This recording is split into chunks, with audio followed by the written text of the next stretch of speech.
मेरे प्यारे देशवासियों, मैं आपको एक ऑडियो सुनाता हूं। हेलो। सर नमस्ते सर। नमस्ते। सर बोलिए सर। देखिए, ये जो आपने एफआईआर नंबर मुझे सेंड किया है, इस नंबर के खिलाफ 17 कंप्लेंट्स हमारे पास। आप ये नंबर यूज कर रहे हैं? मैंने नहीं यूज करता हूँ सर। अभी कहाँ से बात कर रहे हो? Sir Karnataka sir. वो घर में हूँ सर। ओके, इसके लिए आप अपनी स्टेट में रिकॉर्ड करवाइए ताकि ये नंबर ब्लॉक कर दिया जाए, फ्यूचर में आपको कोई प्रॉब्लम ना हो। Okay, yes sir. अभी मैं आपको कनेक्ट कर रहा हूँ, ये आपका इन्वेस्टिगेशन ऑफिसर है। आप अपनी स्टेट में रिकॉर्ड करवाइए ताकि ये नंबर ब्लॉक कर दिया जाए। Okay, yes sir yes sir yes sir. अब बताइएगा मैं किसके साथ बात कर रहा हूँ। अपना आधार कार्ड मुझे शो कीजिएगा वेरीफाई करने के लिए, बताइएगा। सर मेरे पास अभी नहीं है sir Aadhaar card sir, please sir. Phone आपके फोन में है? नहीं सर। फोन में आधार कार्ड की पिक्चर नहीं है आपके पास? नहीं है सर। नंबर याद है आपको? सर नहीं है सर, नंबर भी याद नहीं है सर। हमने सिर्फ वेरीफाई करना है। ओके, वेरीफाई करने के लिए नहीं सर। आप डरिए ना, डरिए ना। अगर आपने कुछ नहीं किया तो आप डरिए ना। हाँ सर हाँ सर। अगर आपके पास आधार कार्ड है तो मुझे दिखा दीजिए वेरीफाई करने के नहीं लिए। सर नहीं सर, मैं गांव को आया था सर, घर में है सर। Okay, coming. जय हिंद। इस व्यक्ति की वन साइड वीडियो का रिकॉर्ड करो as per the protocol. Okay, ये ऑडियो सिर्फ जानकारी के लिए नहीं, ये कोई मनोरंजन वाला ऑडियो नहीं है। एक गहरी चिंता को लेकर के ऑडियो आया है। आपने अभी जो बातचीत सुनी, वो डिजिटल अरेस्ट के फरेब की है। ये बातचीत एक पीड़ित और फ्रॉड करने वाले के बीच हुई है। डिजिटल अरेस्ट के फ्रॉड में फोन करने वाले कभी पुलिस, कभी सीबीआई, कभी नारकोटिक्स, कभी आरबीआई, ऐसे भांति भांति के लेबल लगाकर बनावटी अधिकारी बनकर बात करते हैं और बड़े कॉन्फिडेंस के साथ करते हैं। मुझे मन की बात के बहुत से श्रोताओं ने कहा कि इसकी चर्चा जरूर करनी चाहिए। आइए, मैं आपको बताता हूं ये फ्रॉड करने वाली गैंग काम कैसे करती है, ये खतरनाक खेल क्या है। आपको भी समझना बहुत जरूरी है, औरों को भी समझाना उतना ही आवश्यक है।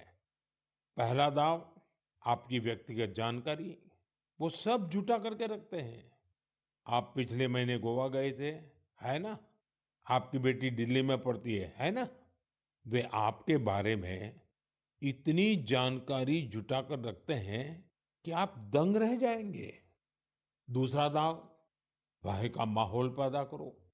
वर्दी, सरकारी दफ्तर का सेटअप, कानूनी धाराएं, वो आपको इतना डरा देंगे, फोन पर बातों बातों में आप सोच भी नहीं पाएंगे। और फिर उनका तीसरा दाव शुरू होता है। तीसरा दाव, समय का दबाव। अभी फैसला करना होगा, वरना आपको गिरफ्तार करना पड़ेगा।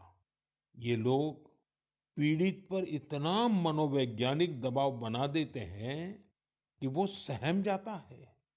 डिजिटल अरेस्ट के शिकार होने वालों में हर वर्ग, हर उम्र के लोग हैं।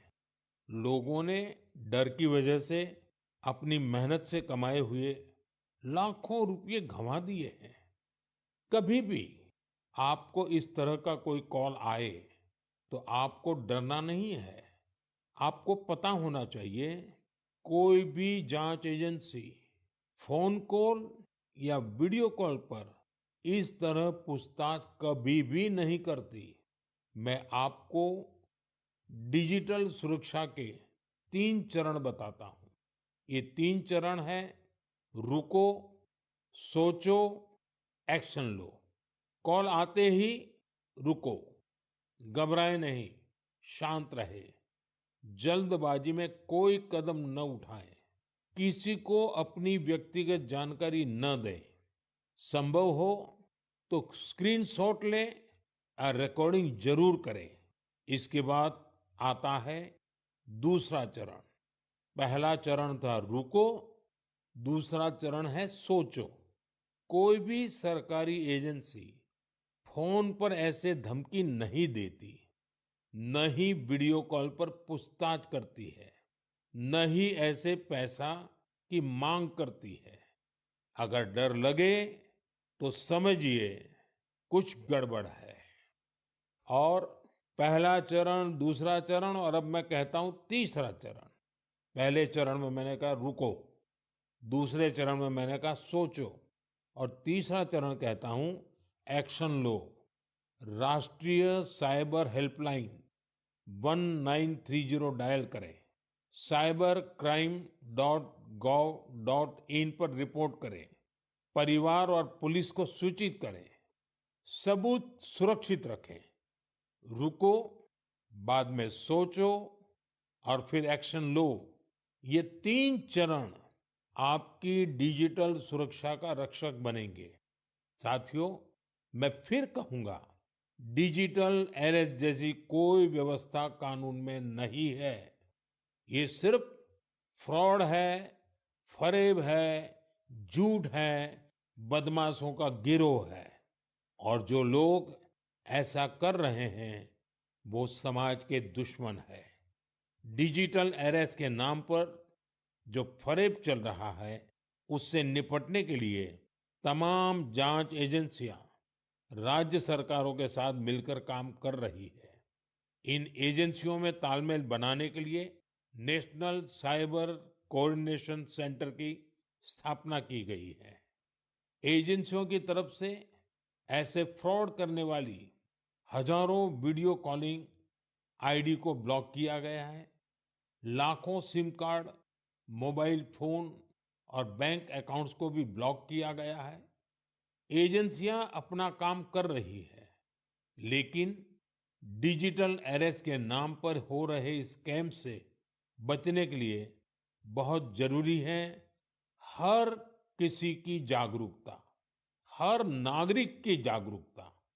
जो लोग भी इस तरह के साइबर फ्रॉड का शिकार होते हैं, उन्हें ज्यादा से ज्यादा लोगों को इसके बारे में बताना चाहिए।